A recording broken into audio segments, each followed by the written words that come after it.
I can become a billionaire for $300 million. All I got to do is figure out how to get $300 million.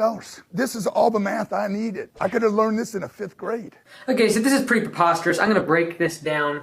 And let me start things off by saying if you came here for hate against Grant Cardone, probably not going to get it necessarily, but I do feel like he has gone off the rails a bit in the past couple of years. I'm going to explain why.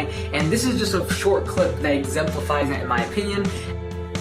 Hey everyone, it's Mike Andes, and you're listening to the Business Bootcamp Podcast. A big thank you to today's sponsor, which is Gusto. If you haven't already, go to gusto.com/bootcamp. If you do any sort of payroll and you want to get away from writing out checks on every Friday, definitely want to check out Gusto because you can have an online mobile app for your employees to clock in and out of and then write checks to them virtually, ACH, directly into their bank account. All automated. So check it out today. Go to gusto.com/bootcamp and try it out for free for 90 days. As most of you know, Grant Cardone has Cardone Capital, which invests in massive buildings. And I'm going to break down today why he is so out of touch with his audience, simply because he makes it sound so easy to become a billionaire. And let me just preface all of this by saying that I love Grant Cardone and the message that he brings most of the time. And in terms of the hustle, 10x, go for it, think bigger, I love all of that. However, I think in the past few years, he's been clouded by his success with Cardone Capital, and it made it a matter of if you invest with him, you'll be successful, and if you don't invest in big deals and big real estate properties, that you're somehow inferior, you're not going to make as much money, and that's somehow less of an investor. This is why I don't buy houses. When I take $15 million, I buy $60 million worth of real estate. I'll do $1 billion worth of real estate this year. I'm going to take $300 million and I'm going to buy $1.2 billion worth of real estate. I can become a billionaire for $300 million. All I got to do is figure out how to get $300 million.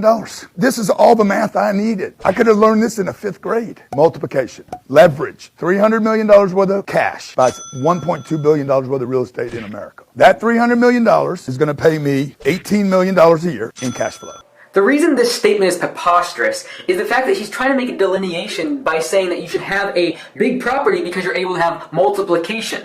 This is simple multiplication of 25% down on a property. That is, if I buy a $100,000 house, I need to put $25,000 down on that property. I still have the 4x multiplication that he's talking about in this exact video. But what's more important is the vast majority of people watching this video can actually get better multiplication than what he's showing here by getting an FHA loan and going at 5 or 10% down on a property, thereby getting a 10x or 20x multiple on their leverage. On these massive syndicated deals that Grant is doing, he is not getting FHA loans. He's getting these massive loans where he's actually putting usually 30 or 40% down, not 5 or 10%. So the leverage on a small deal is actually going to be better for the everyday investor. Now, everyone thinks I make these videos in part because I'm just going to try to get a bunch of views and hype up drama that doesn't exist. But here's how I kind of look at it. I look at the people that I've looked up to, I've respected, I've learned from, and I learned from the good that they do, as well as the things that I personally do not want to become. And as I made the video with Gary Vaynerchuk, the same thing is true for Grant Cardone, that they have inspired me, led a lot of education my way, and I really look up to and are inspired by them. I actually invested with Grant Cardone so that I could learn how syndicated deals work. All of that to say, I have also massive aspirations to grow big businesses, make lots of money, and do a lot of good with it. However, I look at these individuals that I've looked up to over the past 5 to 10 years of my entrepreneurial journey, and I have to ask myself, what can I learn from them that I do not want to do? And what are the things that they're doing really well that I could also learn from? I think that is a healthy way of looking at influencers, especially when it comes to business and finance, that no one's perfect, that no one's going to hit home run every single time. Unlike what Grant thinks, he's not a perfect picker. There's mistakes in every entrepreneur's journey.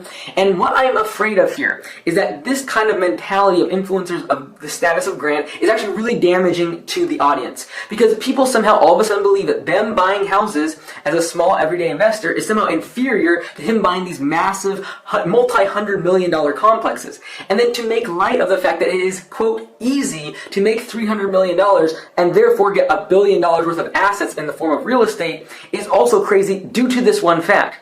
If I'm going to have $300 million to invest in a property that is worth $1 billion, I probably need to have about $1 billion of net worth in order to have $300 million of cash.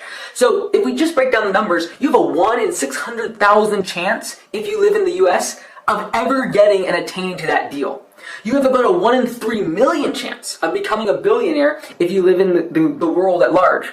And because of Grant's influence being worldwide, I could confidently say that 1 out of 3 million people that watch this video will actually attain to having $1 billion net worth and being able to afford a $300 million deal. What I learned from this is, as I grow my businesses, as I make more money, I will never allow the bias that I have as a big investor, as someone making a lot of money, cloud my judgment from the fact that the majority of individuals are not going to achieve multimillionaire or billionaire status. In my opinion, Grant's audience would be much better served if he showed them how to get an FHA loan, use a 10 or 20x multiple of leverage on that money, get that first unit, build it into the next 4 units, and then what's the roadmap to getting to that 300, 400 unit apartment complex? Instead of just saying, it's easy, get $300 million and become a billionaire.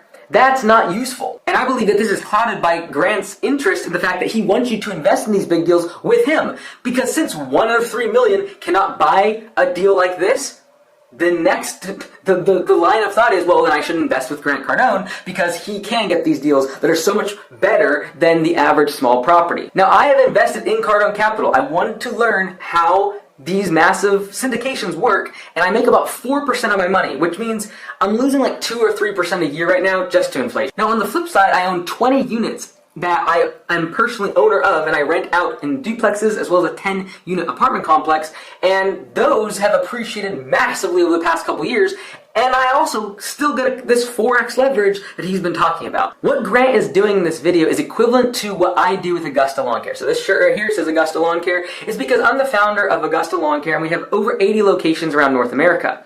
Now, I recently just had a landscape summit. I had 300 landscapers or 250 landscapers come into town. Now, in this event, this is what Grant Cardone would have done.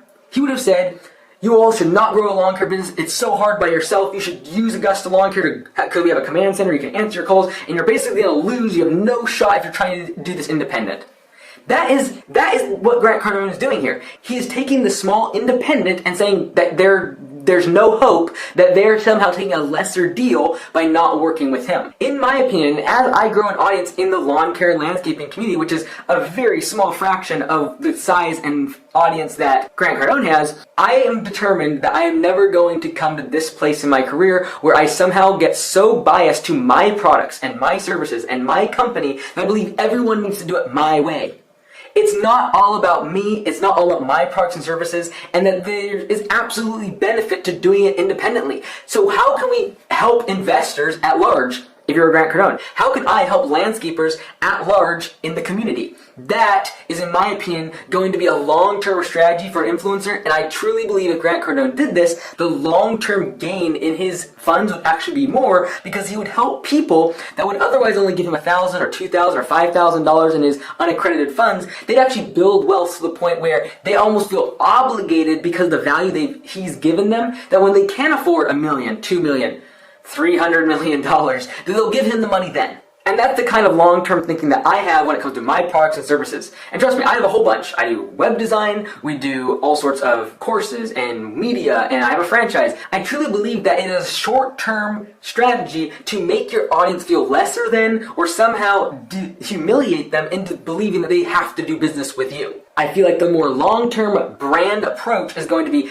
give value, and back to what Gary Vee says, is give, and then one day maybe you ask. But the longer you can not ask and you can keep giving, the more value you've given to an audience, and they literally feel almost obligated. They want to support you. They want to make sure you do well so they can continue to learn. I know Grant Cardone is a very divisive figure. People either love him or they hate him. They'll either call me a hater or they'll call me a fanboy. And honestly, I want to know what your opinions are. Is he just a scam? Is he just trying to shill his products and make other people humiliated or feel lesser than by making Cardone Capital seem like the only way to invest in real estate?